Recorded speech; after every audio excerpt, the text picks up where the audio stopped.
La grâce et la paix, mes bien-aimés dans le Seigneur, au nom de notre Seigneur et Sauveur, Jésus-Christ, le ressuscité du troisième jour.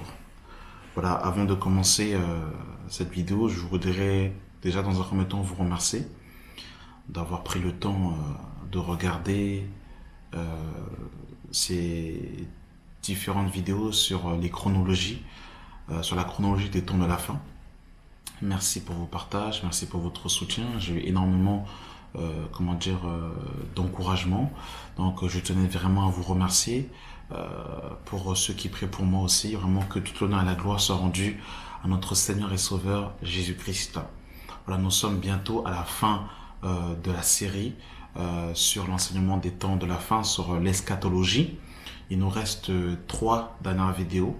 Donc la prochaine vidéo qui suivra, si Dieu le permet, eh bien, nous parlerons de l'homme impie et du faux prophète, mais surtout nous parlerons aussi de la victoire de Jésus sur l'Antéchrist, et la dernière vidéo, ça sera sur le règne des 1000 ans. Donc voilà, après cette vidéo, il reste 3 dernières vidéos et nous terminerons justement sur le volet de l'eschatologie, sur les signes des temps de la fin. Voilà. Donc aujourd'hui, nous allons parler des 70 semaines de Daniel. Les 70 semaines de Daniel sont vraiment importantes. Elles sont capitales. Les 70 semaines de Daniel sont la clé pour véritablement comprendre les temps de la fin.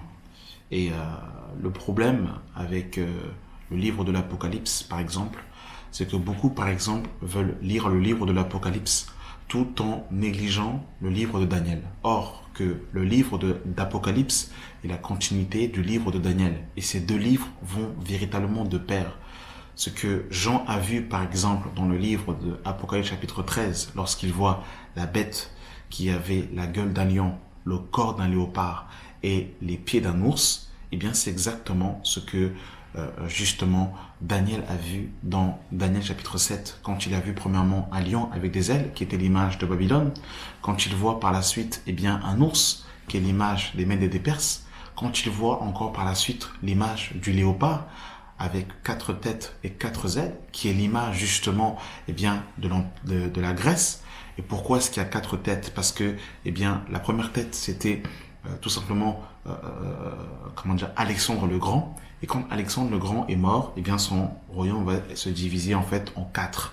Voilà pourquoi est-ce que il y avait un léopard. Et pourquoi est-ce que le léopard aussi? Parce que Alexandre le Grand était il a fait une conquête vraiment très rapidement. À l'âge de 20 ans, il a réussi à conquérir véritablement tout le bassin méditerranéen. Donc ça, c'est Alexandre le Grand. Et par la suite, il y a la 4e bête qui est l'Empire romain. Et c'est important, mes bien-aimés dans le Seigneur. On voit que ce que Daniel va décrire par rapport aux bêtes, c'est exactement ce que Jean va nous décrire. Par contre, Daniel, lui, ne va pas réussir à décrire la 4e bête, mais par contre, Jean, lui, va le faire. Mais vous verrez, par exemple, que ce que, Daniel nous a présenté, vous voyez que c'est exactement, la même continuité de ce que l'apôtre Jean va nous décrire. Donc, quand on lit le livre d'Apocalypse, il est impératif de l'associer avec le livre de Daniel. Et les prophéties qui concernent les temps de la fin ne peuvent pas être interprétées sans les 70 semaines de Daniel. Parce que dans les 70 semaines de Daniel, il y a le plan justement des temps de la fin. Et dans la dernière semaine, c'est là où justement tout va se déclencher. Depuis justement la venue de Jésus, nous sommes dans les temps de la fin. Les temps de la fin ont commencé avec la venue de Jésus. Mais par contre, lorsque l'homme impie va confirmer l'alliance, dans ce que nous allons voir dans le livre de Daniel chapitre 9 à partir du verset 27, lorsqu'il va confirmer l'alliance, alors à ce moment-là, mes amis, on va rentrer véritablement dans une étape cruciale. Il y a plusieurs, choses qui se sont déjà accomplies. Alors, avant de rentrer dans les 70 semaines de Daniel, j'aimerais d'abord nous donner 2 prophéties qui se sont accomplies, que Jésus a dit, et qui sont des prophéties comment dire, très, je dirais très importante. La prophétie, pour véritablement en fait voir si une prophétie s'avère vraie, eh bien, il faut que la prophétie soit confirmée par les prophètes. Ce qui est intéressant, c'est que quand par exemple Daniel dit quelque chose, eh bien, Jean confirme ce que Daniel a dit, par exemple. Quand Zacharie a dit quelque chose, par exemple, eh bien, Ézéchiel aussi a dit la même chose. Quand Joël dit quelque chose, et un Michée aussi dit la même chose. C'est ça qui est très intéressant avec la prophétie. Et pour vraiment être conforme eh bien, à l'esprit de la prophétie, qui est l'esprit de Jésus, bien sûr, eh bien, il faut être en harmonie avec tous ces prophètes qui ont prophétisé et qui ont le même discours, qui ont le même langage, qui disent la même chose. C'est vraiment très intéressant. Il y a une prophétie qui est très très intéressante. Et cette prophétie, nous la trouvons dans le livre de Ésaïe. Nous la retrouvons dans le livre de Ésaïe, chapitre 66. Alors, je ne m'éloigne pas du sujet, mais justement, je veux prendre ces deux exemples-là pour nous confirmer que les 60 premières semaines de Daniel ont déjà été accomplies. Et le livre de Daniel, chapitre 9, nous parle de 70 semaines. Sur les 70 semaines, 69 ont déjà été réalisées, ont déjà eu leur accomplissement. Et nous allons prendre justement deux prophéties qui se sont avérées vraies dans le temps. Nous sommes dans le livre de Ésaïe, chapitre 66, le verset 7. Avant d'éprouver les douleurs, elle a enfanté. Avant que les souffrances lui vissent, elle a donné naissance à un fils. Qui a jamais entendu pareille chose? Qui a jamais vu rien de semblable? Un pays peut-il naître en un jour? Une nation est-elle enfantée d'un seul coup, excusez-moi? À peine on travaille, Sion a enfanté ses fils. Ouvrirai-je le sein maternel pour ne pas laisser enfanter, dit l'Éternel? Moi qui ai fait naître, empêcherai-je d'enfanter, dit ton Dieu? Et il faut savoir ici que cette prophétie, le Seigneur ici est en train de prophétiser sur la nation d'Israël. Il est en train de faire comprendre que la nation d'Israël allait naître en un seul jour. Que la nation d'Israël allait naître en un seul jour. Je vais revenir sur cette prophétie, mais je vais d'abord lire la deuxième prophétie que j'ai voulu vous lire parce que je trouve que ces deux paroles justement sont étroitement liées. Dans le livre de Matthieu chapitre 24 à partir du verset 1, il est écrit: comme Jésus s'en allait, au sortir du temple, ses disciples s'approchèrent pour lui en faire remarquer les constructions. Mais il leur dit: voyez-vous tout cela? Je vous le dis en vérité, il ne restera pas ici pierre sur pierre qui ne soit renversée. Ici, Jésus était en train de décrire la destruction du deuxième temple. Il faut savoir qu'il y a eu un premier temple avec Salomon qui a été détruit par Nebuchadnezzar. On le voit dans le livre de 2 Rois chapitre 24. Nebuchadnezzar va venir et va incendier le temple. Jérémie avait prophétisé dans le livre de Jérémie chapitre 29, il avait prophétisé justement la destruction du temple et effectivement, elle s'est passée. Les enfants d'Israël ont été en captivité pendant 70 ans et le Seigneur a suscité le deuxième royaume, littéralement l'empire médo-perse, pour pouvoir détruire l'empire de Babylone. Donc à cette époque-là, c'était Belchassar, le petit-fils de Nebuchadnezzar, qui régnait à cette époque-là. Et justement, les Mèdes et les Perses ont envahi le temple. Et donc ils ont envahi Babylone. Et les enfants d'Israël sont de nouveau repartis sur leur terre. Cyrus, dans Néhémie, chapitre 1, a signé un décret pour que les enfants d'Israël puissent revenir sur leur terre. Et ce qui est intéressant, c'est que Ésaïe avait prophétisé dans Ésaïe chapitre 44, si je ne m'abuse, j'écrirai la référence en dessous, il avait prophétisé plus de 150 ans avant la naissance de Cyrus. Il avait cité son nom et en plus de ça, il avait désigné Cyrus comme étant son berger pour reconstruire son temple.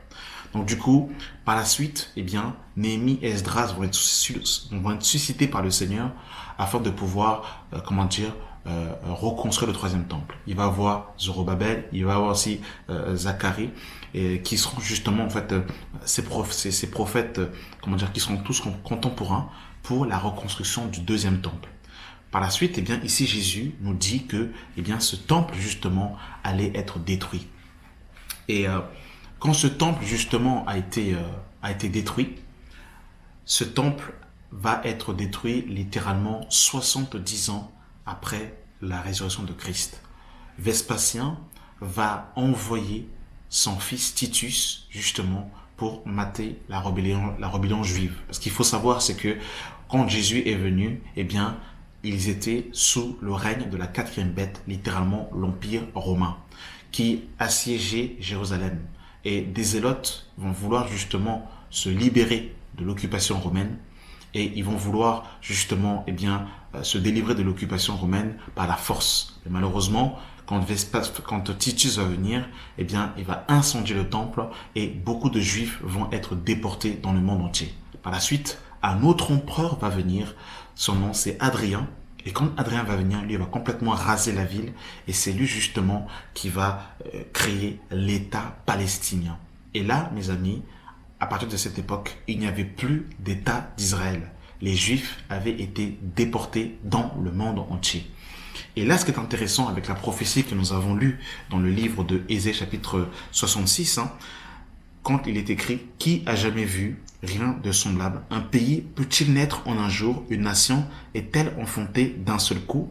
À peine on travaille, Sion a enfanté des fils. » Et mes amis, le 14 mai 1948, Israël est redevenu un État à part entière en un seul jour. C'est terrible. Donc, en fait, cette parole de l'Écriture s'est accomplie. Et la parole justement de Matthieu chapitre 24, eh bien, c'est aussi accompli 70 ans après la résurrection de Christ. Et vous avez vu comment c'est super intéressant, comment est-ce que les prophéties s'accomplissent dans l'histoire. Ça veut dire que l'histoire confirme la prophétie biblique. Et là, justement, dans les 70 semaines de Daniel, eh bien, nous allons voir que l'histoire aussi, eh bien, a confirmé cela. La Bible est vraiment un livre, je ne sais pas comment le décrire. Je ne sais pas comment décrire ce livre. Les prophéties bibliques, c'est magnifique. C'est magnifique. Ceux qui disent que la Bible est falsifiée, ceux qui disent que la Bible est écrite par des blancs, je ne sais quoi, mes amis, la Bible est un livre vraiment magnifique. Et je vous invite à faire vos recherches par rapport à ce que je vous ai dit, par rapport justement,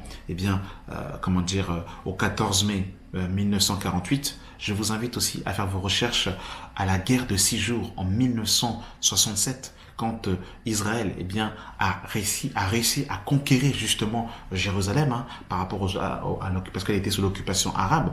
Il y a des choses en fait terribles qui se sont accomplies dans l'histoire. Il y a même en fait les chars arabes qui voulaient justement venir envahir Israël. Ils ont témoigné que ils ont dû arrêter leurs chars parce qu'ils ont vu des hommes en blanc et ils ont vu une grande main dans le ciel. Ce sont des témoignages vrais et ils ont vu justement l'armée angélique garder la nation d'Israël. Ce sont des choses terribles, mes amis, qui se sont véritablement accomplies dans l'histoire. C'est ça qui est glorieux avec les Écritures parce que l'Écriture confirme la prophétie. Et vous pouvez vérifier aussi qu'effectivement, 70 ans après la résurrection de Christ, l'empereur Titus a détruit le temple. Donc la parole de Jésus s'est véritablement accomplie. Voilà, c'était juste un peu, je voulais d'abord brosser avant de rentrer dans les 70 semaines de Daniel. Voilà, rentrons maintenant dans le vif du sujet. Nous sommes dans le livre de Daniel, chapitre 9, à partir du verset 21.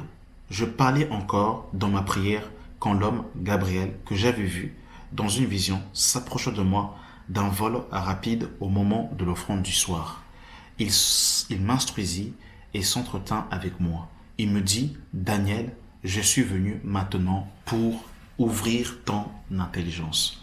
L'intelligence spirituelle est très importante pour comprendre les Écritures, mais aussi la prophétie biblique.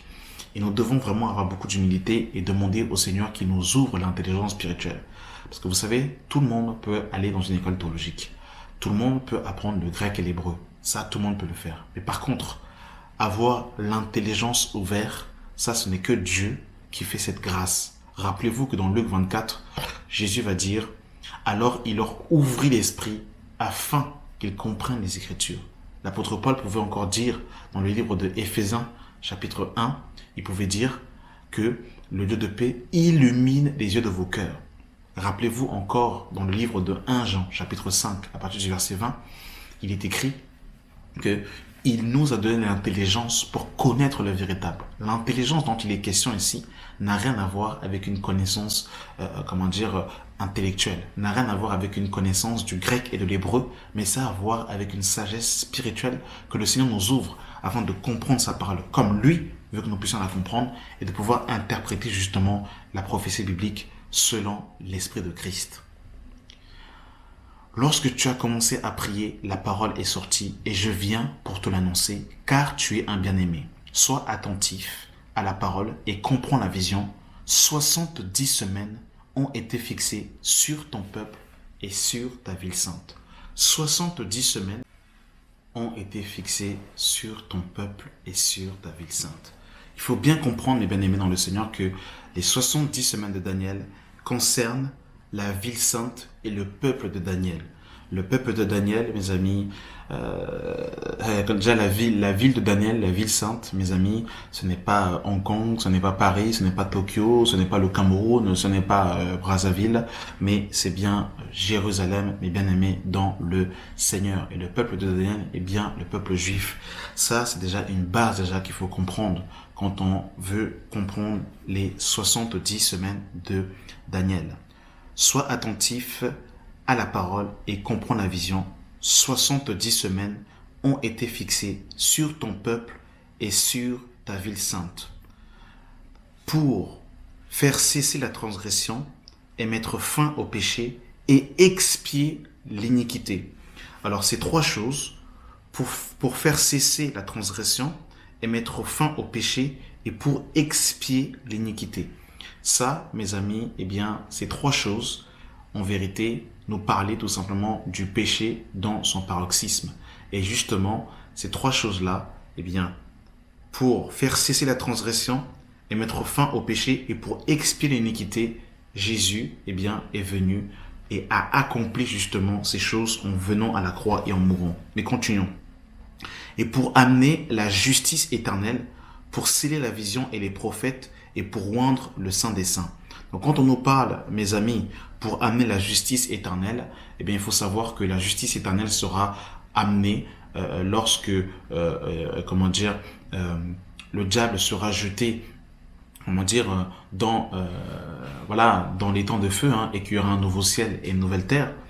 Et par la suite, on nous parle pour sceller la vision et les prophètes. Littéralement, tout ce que les prophètes ont dit concernant Jésus, eh bien, doit justement s'accomplir. Et pour rendre le Saint des Saints, il est question justement, eh bien, du temple.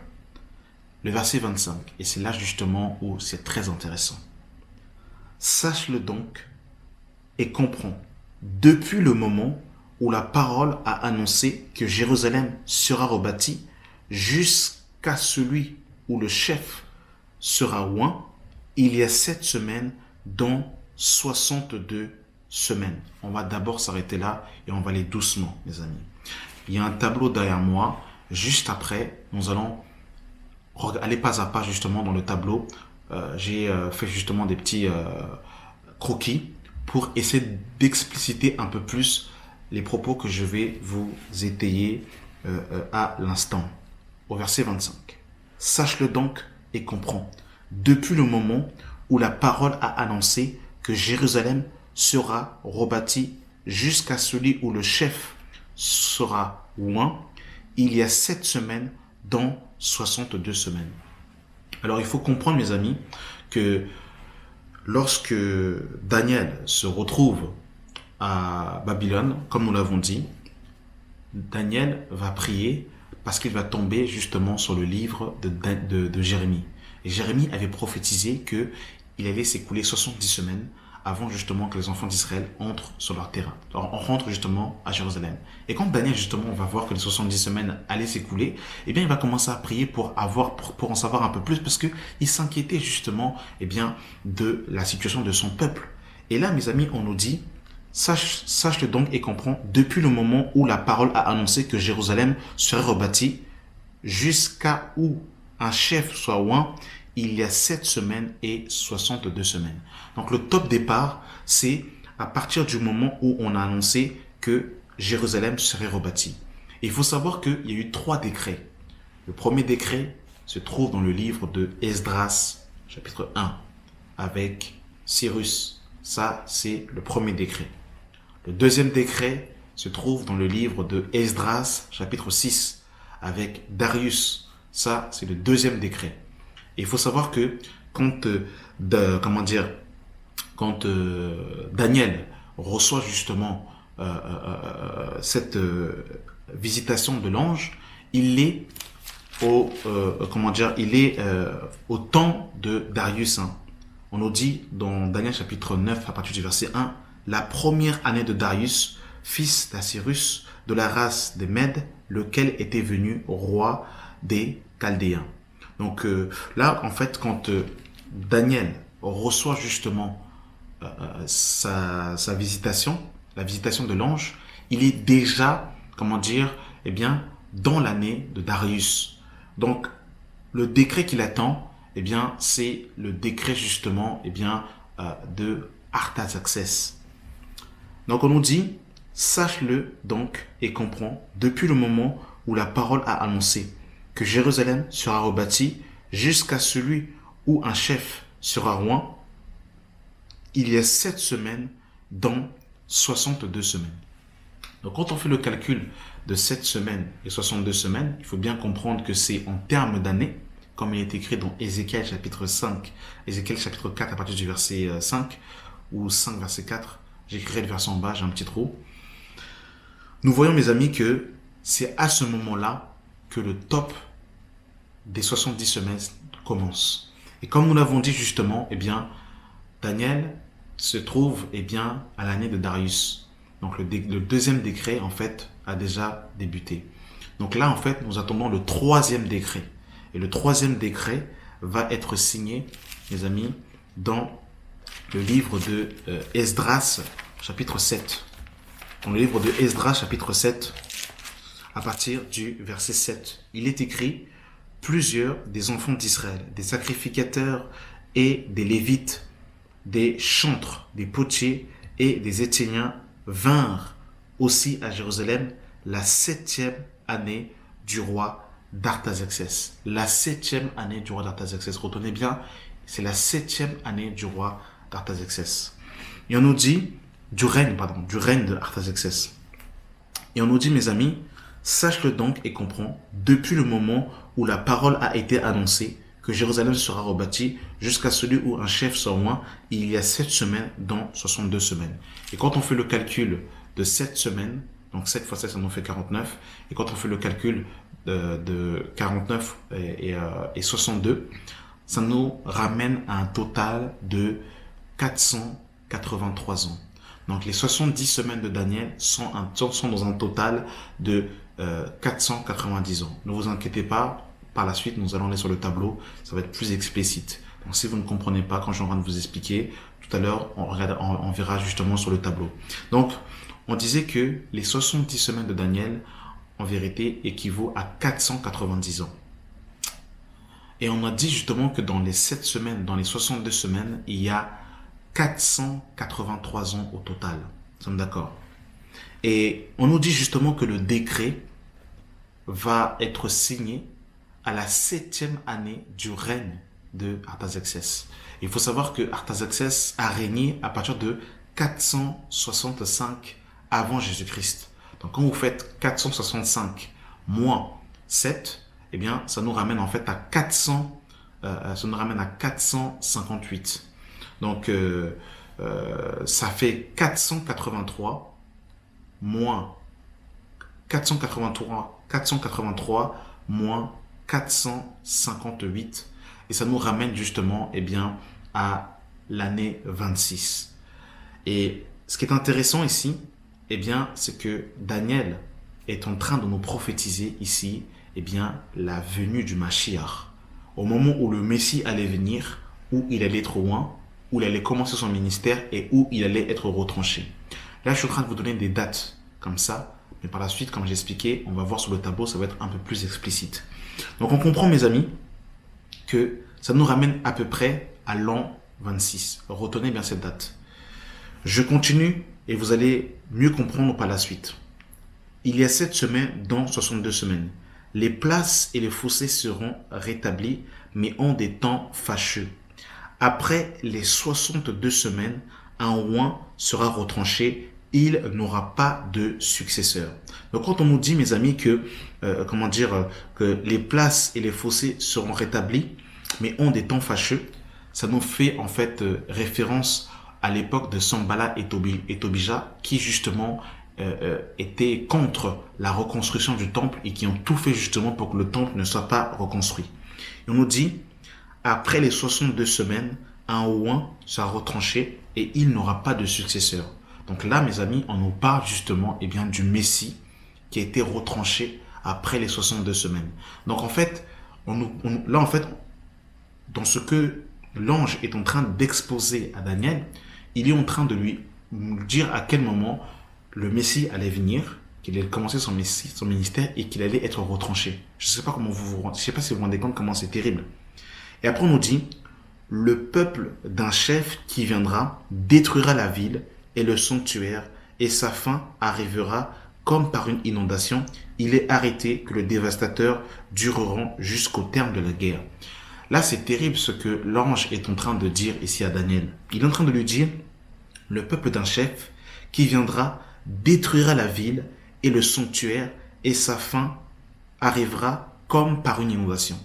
Là, ici, ça nous parle ici tout simplement de ce que nous avons dit précédemment de Titus. Titus qui a ravagé le temple, qui a détruit le temple. Alors, je ne sais pas si vous vous rendez compte, c'est que quand Daniel reçoit cette prophétie, il n'y a pas de temple à Jérusalem. Et le peuple d'Israël est encore justement en déportation à Babylone. Et là, justement, l'ange est en train de lui dire qu'il y allait avoir la destruction d'un temple, alors que le temple n'avait même pas encore été construit. Donc, il est en train de dire ce que Jésus nous a dit dans Matthieu chapitre 24. Je ne sais pas si vous vous rendez compte comment la parole, elle est terrible. Le peuple d'un chef qui viendra détruira la ville et le sanctuaire, et sa fin arrivera comme par une inondation. Il est arrêté que le dévastateur durera jusqu'au terme de la guerre. Donc là, on parle, comme j'ai expliqué, de Titus qui a incendié le temple, qui a détruit le temple. Waouh, alors qu'il n'y avait même pas encore de temple à Jérusalem. Les prophéties bibliques sont magnifiques. Donc là, mes amis, là, nous sommes justement dans les 69 semaines qui se sont accomplies.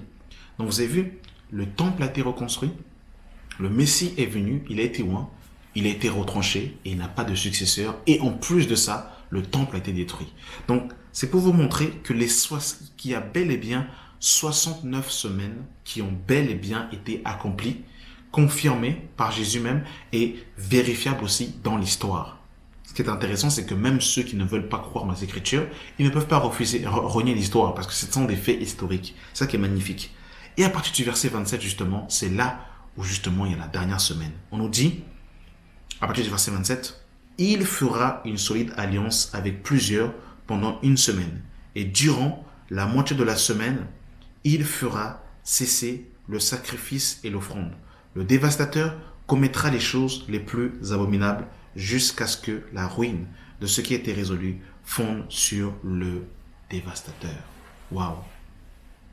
C'est terrible, hein, mes amis. Et là, justement, nous rentrons dans la dernière semaine, justement, et ça sera le sujet de la prochaine vidéo, si Dieu le permet. Nous allons parler de la bête et du faux prophète. Mais avant cela, nous allons tout simplement voir, nous allons aller sur l'autre tableau et je vais réexpliquer certaines choses. Avant justement qu'on aille en fait sur le tableau, j'aimerais qu'on puisse lire Luc chapitre 3, parce que ça va nous servir par la bonne compréhension de ce qu'on va voir justement sur le tableau. Dans le livre de Luc chapitre 3, à partir du verset 1, il est écrit la 15e année du règne de Tibère de César. Parce que tout à l'heure, ce que je vous avais dit de retenir l'an 26. Parce que d'après les historiens disent que Jésus en fait a commencé son ministère à peu près à l'an 27 de notre ère. d'après mes calculs, moi je suis tombé sur 25 ou 26. Mais d'après les historiens disent que, eh bien, Jésus a commencé son ministère à peu près à l'an 27 de notre ère. Sachant que lorsqu'on dit que Artaxerxès a signé le décret à la 7e année de son règne, eh bien, c'est calculé d'après le calendrier juif. Nous, dans notre calendrier grégorien, nous avons 365 jours. Dans le calendrier hébraïque, ils ont 360 jours. Ils ont 5 jours de mois. Voilà. Donc là, mes amis, on va prendre 3 personnages qui sont très intéressants. En fait, ces 3 personnages vont nous permettre de pouvoir vérifier si ce que Daniel nous a dit, si la prophétie de Daniel par rapport au calcul que nous avons fait, si il s'annonce exact et correct. Alors bien sûr, ça sera des fourchettes. Quand on parle justement des dates, eh bien, c'est pas avec précision à l'année près, mais en tout cas, ce qu'on va essayer de voir, c'est situer à peu près une période où le Mashiach a pu justement commencer son ministère et être au loin. Donc là, mes amis, dans le livre de Luc, chapitre 3, à partir du verset 1, on nous dit la 15e année du règne de Tibère César. Donc, Tibère César, mes amis, eh bien, on va, sur le tableau, on va voir son règne. Il a régné de quand à quand. Ça, c'est le premier personnage que nous allons prendre. Lorsque Ponce Pilate était gouverneur de la Judée, nous allons prendre aussi le règne de Ponce Pilate aussi. On nous dit Hérode, tétrarque de la Galilée, son frère Philippe, tétrarque de l'Ithurée et du territoire de la Trachonite, Lysania, tétrarque de l'Abinène, et du temps des souverains et du temps du souverain sacrificateur Anne et Caïphe. Donc nous allons prendre aussi la période du règne de Caïphe, qui était grand prêtre à cette époque. Donc nous allons voir le règne de Tibère César, nous allons voir le règne de Ponce Pilate, et nous allons voir aussi le règne, eh bien, de Caïphe, le grand prêtre. Parce que ce qui est intéressant, c'est qu'on nous dit justement que c'est à la 15e année, eh bien, du règne de Tibère César. Ça va nous permettre de situer. Parce que là, en fait, si vous voulez, à la 15e année, eh bien, du règne de Tibère César correspond, eh bien, au début du ministère de Jean le Baptiste. Donc, ça va nous permettre de situer, mes amis, eh bien, le moment où Jésus, eh bien, est arrivé. Et vous allez voir, mes amis, que, eh bien, ça rentre vraiment, en fait, dans les clous, que véritablement, les 70 semaines de Daniel sont vraiment magnifiques, parce que ça rend vraiment pile poil au moment où, justement, on va nous parler de la venue de Jésus, ou jusqu'à un moment où il est être loin. Voilà. Suivons, la vidéo à partir du tableau. Voilà, suivons. Voilà, on se retrouve sur le tableau, comme prévu. Donc, on va rentrer un peu plus dans l'explication par rapport aux 70 semaines de Daniel. Donc, voilà, nous avons dit que les 70 semaines de Daniel se comprenaient en termes d'années. Voilà, donc ça c'est par rapport à c'est Ézéchiel chapitre 4, le verset 5 qui nous parle de cela. Donc ici les semaines sont en termes d'années. Donc on nous parle en fait de 70 semaines. Hein. Donc il y a bien 70 semaines en tout à comprendre. Mais nous avons vu que la première partie qui s'est accomplie, eh bien, ce sont les 69 semaines. Actuellement, il y a 69 semaines qui se sont accomplies, comme nous avons pu l'exposer justement dans le message. Et il faut comprendre en fait qu'il y a eu 3 décrets. Il y a eu 3 décrets. Donc le premier décret, c'est le décret de Cyrus, qui se trouve dans le livre de Esdras, chapitre 1, à partir du verset 1 à 9. Ensuite, vous avez le décret de Darius dans le livre de Esdras chapitre 6 à partir du verset 12 à 15. Et pour terminer, vous avez le décret de Artaxerxès dans Esdras chapitre 7 à partir du verset 7 à 21. Et nous avons dit que les 70 semaines de Daniel ont commencé au 3e décret. Rappelez-vous que nous avons dit dans la vidéo, dans le message antérieur, que lorsque Daniel reçoit le message de l'ange, eh bien, il est déjà au temps de Cyrus. Donc le décret qu'il attend n'est pas encore venu, donc forcément c'est le décret de Artaxerxès que Daniel attend. Et nous avons exposé tout à l'heure le règne de Artaxerxès. Donc Artaxerxès, d'après l'histoire, a régné de 465 à 429. Il faut savoir que avant l'arrivée de Christ, les années reculent. Elles ne vont pas dans un sens elles ne vont pas dans un sens croissant, mais plutôt dans un sens décroissant. Et donc nous avons dit que le règne de Artaxerxès était de 465 à 424. Et nous avons dit que son décret avait été signé à la 7e année. D'après Esdras chapitre 7, à partir du verset 7 à 8, le décret d'Artaxerxès a été signé à la 7e année de son règne. Il faut savoir aussi que les calculs qui sont faits d'après les historiens sont faits d'après le calendrier hébraïque. Là, moi, avec les recherches que j'ai faites, je me suis basé, sur nos calendriers à nous. Donc, d'après les historiens, ils disent en fait que le décret d'Artaxerxès a été signé, en 57, pardon. Ça, c'est ce que les historiens disent. Moi, dans mon petit calcul que j'ai fait, c'est 458. Alors, il faut bien comprendre que dans ces recherches, ce sont des fourchettes. C'est-à-dire en fait que c'est une période approximative. Mais voilà, donc d'après le calcul que j'ai pu faire, donc là en fait, donc nous faisons 465 moins 7, parce qu'effectivement, c'est la 7e année que Artaxerxès a donné l'autorisation par rapport à la reconstruction de la ville, et qui nous donne en fait 458, donc d'après le calcul que j'ai fait, et d'après l'histoire 457. Et nous avons vu aussi que ce qui avait déjà été accompli jusqu'à ce que la reconstruction du temple, jusqu'à ce que un Messie soit oint, il y a 7 semaines dans 62 semaines qui nous donnent 483 ans. Et quand nous faisons le calcul, donc 483 ans, donc c'est 7 semaines plus 62 semaines qui nous donnent 83 ans. Rappelez-vous que c'est en termes d'années. Et là, c'est à partir du règne du décret d'Artaxerxès, donc qui situe en fait en 458 d'après mes calculs, et qui nous donne à peu près à l'an 25 de notre ère. D'après les historiens, ils disent que ça se situe à peu près, à l'an 27 par rapport en fait à Christ. Ils disent que ça arrive à peu près à l'an 27. Ce qui est intéressant encore de voir encore dans cette recherche, c'est que dans Luc chapitre 3, nous avons vu que la Bible va nous donner 3 personnages très intéressants. La Bible va nous parler de Tibère César. Elle va également nous parler de Pilate, et elle va également nous parler de Caïphe. Et d'après l'histoire, le règne de Pilate se situe entre 26 et 36 de notre ère.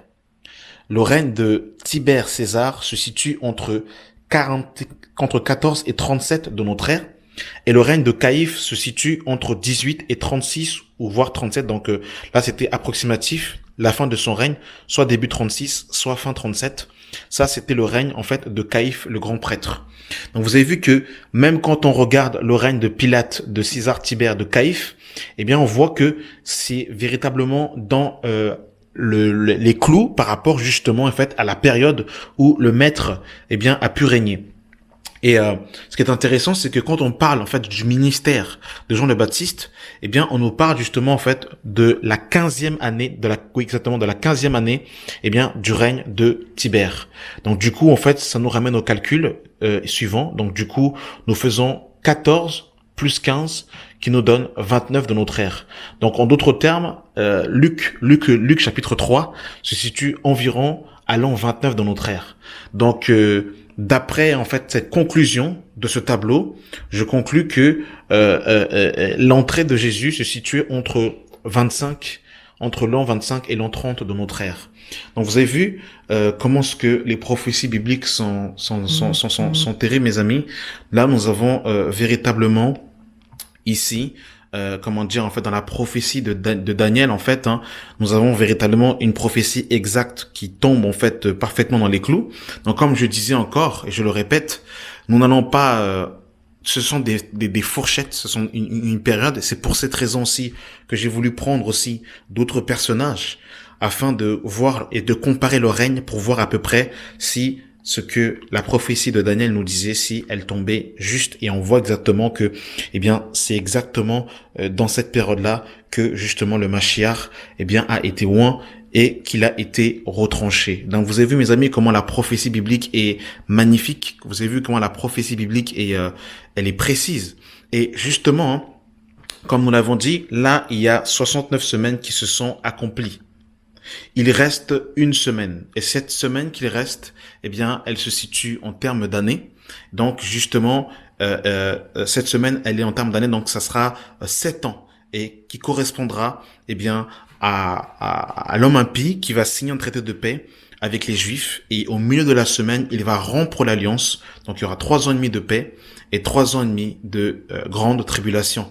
Et si nous lisons Apocalypse chapitre 13 à partir du verset 5, eh bien nous voyons que la bête va exercer sa domination pendant 42 mois, littéralement pendant 3 ans et demi. Donc vous avez vu comment les prophéties bibliques sont magnifiques, mes amis. Voilà, Daniel véritablement nous a tout dit. Et c'est impératif, mes amis, que lorsque nous lisons, lorsque nous parlons des temps de la fin, il est impératif de pouvoir comprendre en fait les 70 semaines de Daniel. Parce que si les 70 semaines de Daniel ne sont pas compris, eh bien malheureusement, nous allons passer à côté et nous allons justement mal en fait interpréter en fait les prophéties des temps de la fin. Donc c'est véritablement à partir du décret d'Artaxerxès. Il est vrai que dans Néhémie chapitre 2, Néhémie reçoit aussi un décret de Artaxerxès, mais là par contre ça se situe à la 20e année du règne d'Artaxerxès, qui nous ramène en fait environ à 445. Et Néhémie va aller rejoindre Esdras, qui lui était déjà parti bien avant, l'arrivée de Néhémie. Mais dans le livre de Esdras, nous voyons bien en fait ces 3 décrets. Le premier c'est le décret de Cyrus, le deuxième c'est le décret de Darius, et le troisième c'est le décret d'Artaxerxès, où justement Esdras va aller pour justement la reconstruction. Donc c'est à partir justement du troisième décret, en 458 ou 457, que le top départ en fait de 70 semaines commence. Et à partir de là, les 70 semaines de Daniel ont commencé. Et donc, comme nous avons dit, actuellement, il y a 69 semaines qui se sont accomplies. Et, du coup, il nous reste une semaine. Donc là, actuellement, nous sommes dans l'année de grâce, selon Luc chapitre 4. Hein, Jésus est venu publier une année de grâce. Là, nous sommes vraiment dans le temps, de l'Église. Mais il faut savoir en fait que, eh bien, la dernière semaine de Daniel va bientôt, s'accomplir quand l'homme impie va faire son entrée et qu'il va signer ce traité de paix et qu'il va confirmer l'alliance. Eh bien, à ce moment-là, la dernière semaine de Daniel va commencer. Mais avant cela, eh bien, la dernière semaine de Daniel ne peut pas commencer tant que l'homme impie n'a pas signé le traité de paix. Et il faut que cet homme, justement, signe ce traité de paix avec les Juifs pendant une semaine avant que la dernière semaine de Daniel s'accomplisse. Voilà. Nous allons revenir, justement, sur place. Nous allons continuer encore, pour clôturer ce message. Voilà, mes amis, vous avez pu suivre un peu ce qui a été dit. J'espère que vous avez un peu compris. C'est vrai qu'on a parlé de beaucoup de personnes, on a dit beaucoup d'informations, on a donné beaucoup de dates. J'espère que vous aurez un peu compris. En tout cas, vraiment, que le Saint-Esprit vous fasse comprendre ce qui a été dit. Vraiment, merci en tout cas d'avoir pris le temps de regarder cette vidéo. Donc, comme je disais, il nous reste 3 derniers messages. Hein. On parlera dans la vidéo précédente, prochaine, sur l'Antéchrist et le faux prophète. Dans l'autre vidéo, nous parlerons surtout, parce qu'il faut qu'on parle de ça, on a beaucoup parlé de l'Antéchrist et des temps de la fin, on a parlé des 7 coupes, des 7 trompettes, des 7 coupes, des 7 colères, des 7 sceaux, mais il faut qu'on parle aussi de la victoire de notre Mashiach, parce que c'est ça justement ce que nous attendons. Et nous parlerons justement de la victoire de notre Seigneur sur l'homme impie, et nous parlerons aussi du règne des 1000 ans. Voilà mes amis, merci en tout cas d'avoir pris le temps de regarder cette vidéo et vraiment que la grâce et la paix soient avec vous au nom de notre Seigneur et Sauveur Jésus-Christ. Amen.